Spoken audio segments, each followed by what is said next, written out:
A gente tem que facilitar, observar quem eu sou, o que eu faço diferencial, o que eu fui dotada, né, para escutar as pessoas, para ajudar as pessoas. Aí eu vou pegar e vou dar sentido à minha vida. E a grande questão do sentido é você pode dar sentido, mas o sentido eu posso, tipo assim, eu toco música, então eu vou ficar tocando para mim. Aí que vem o propósito. Porque o propósito é executar o sentido da vida. Eu vou executar o sentido. Então, o sentido tem a ver com a descoberta do que eu estou aqui, o que eu trago para executar. E o propósito com a execução.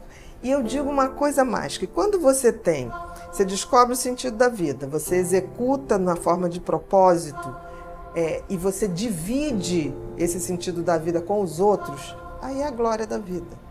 Então, por exemplo, eu sempre tive essa coisa da escuta, da percepção das pessoas, do funcionamento das pessoas.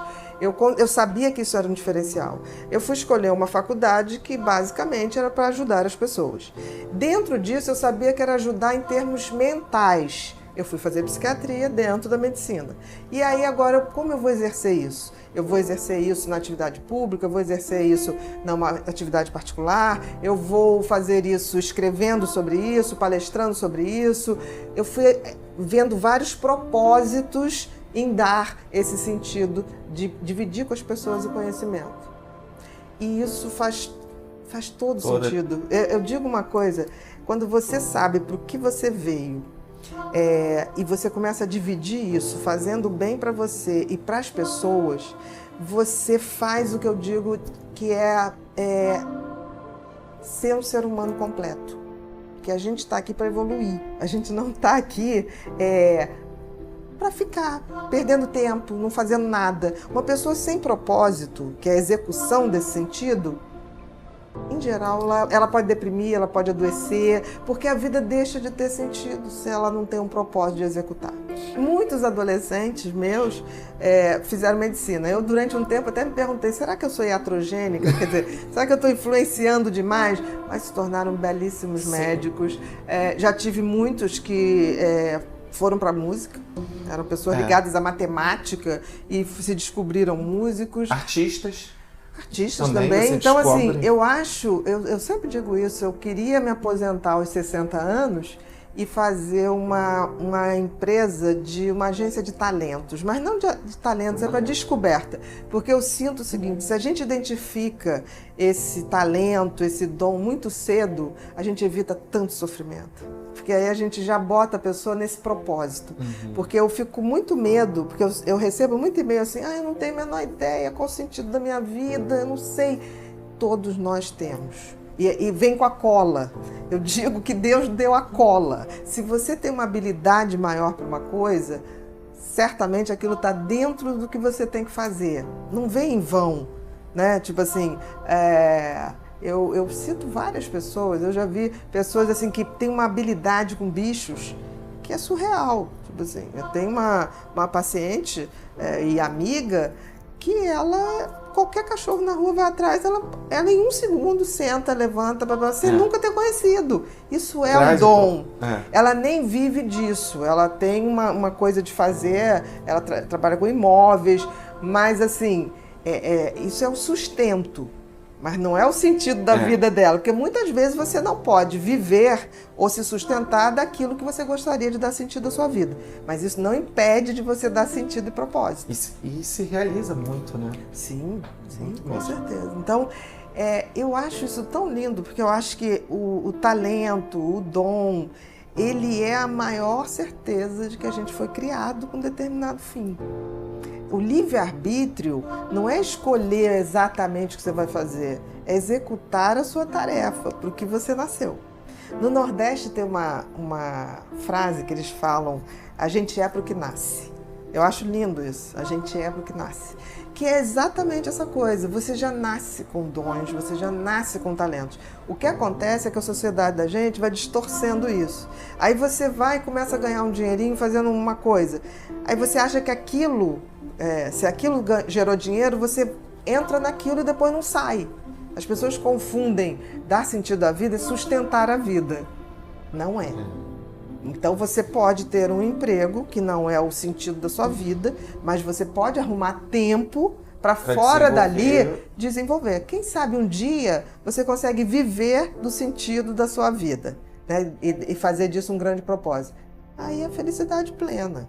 Aí é a verdadeira felicidade. Se o teu sentido é ajudar as pessoas, você pode sair na rua e dar sentido à sua vida. No sentido de, assim, de levantar alguém que está precisando, dar uma informação.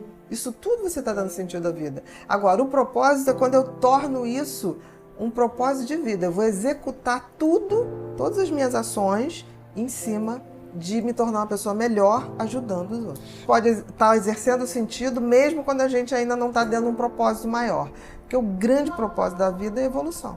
E a evolução não só da espécie, a evolução da nossa versão espiritual. Isso é o grande sentido e propósito da vida. Como as pessoas hoje, elas não têm mais noção do que é ter sucesso ou ser feliz, que para mim são coisas bastante diversas, né? A gente vive numa sociedade em que a gente tem que ser satisfeito o tempo todo e a gente tem que ser o tempo todo. Então você tem que ser bem-sucedido, você tem que ser bonito, você tem que ter o último carro, você tem que ter o último computador, você tem que ter o último celular.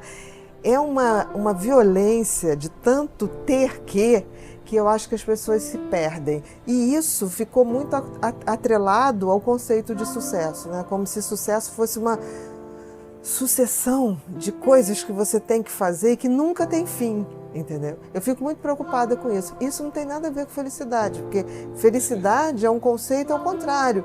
É aquilo que me aconchega, que me basta, que me traz uma sensação de que tá bom. E às vezes essa busca desse sucesso aí traz a infelicidade. Porque eu acho que a maioria se envolve com tanta coisa, você tem que fazer tanta coisa para você chegar, né? E o sucesso, eu acho que ele está muito aquém de ter. Ele está muito mais ao que você é, as conquistas e o seu desenvolvimento. Eu acho que está muito mais ligado a uma questão que as pessoas estão até se perdendo muito, que é uma questão de ética mesmo, assim, né? Que as pessoas nem sabem muito, né? As pessoas confundem muito moral e ética, né? Moral são as regras, são as leis. Eu posso ser uma pessoa extremamente moral e não ser ética, porque eu posso perfeitamente ser uma pessoa que não tenho nada contra mim juridicamente, mas eu sou uma pessoa que, ao ver uma pessoa passando fome, eu não tenho a dignidade de dar, de comer a uma pessoa. Isso é ética, isso não tem nada a ver com moral, porque assim, não alimentar uma pessoa faminta não é ilegal, mas é antiético. Então, assim, eu acho que a gente vive num mundo que o conceito ético ficou perdido, ficou diluído. As pessoas estão muito num padrão de felicidade que é muito do marketing, né? Que é muito do ter. O que vestir, o que botar, o tamanho do bumbum, o tamanho... Eu vejo as mulheres, eu fico até com pena das mulheres, porque o padrão para elas é muito pior. Elas têm que ser mãe, elas têm que ser profissional, elas têm que ser bonitas, elas têm que estar sempre com o cabelo lindo. Cansar, né? É muito, né? Se bem que para os homens isso também está começando Muito. a pegar. Não é à toa que tem uma indústria hoje de cosméticos para homem. Quer dizer, começa uma imposição. E a gente tem que ter cuidado porque, assim, a indústria não vai parar.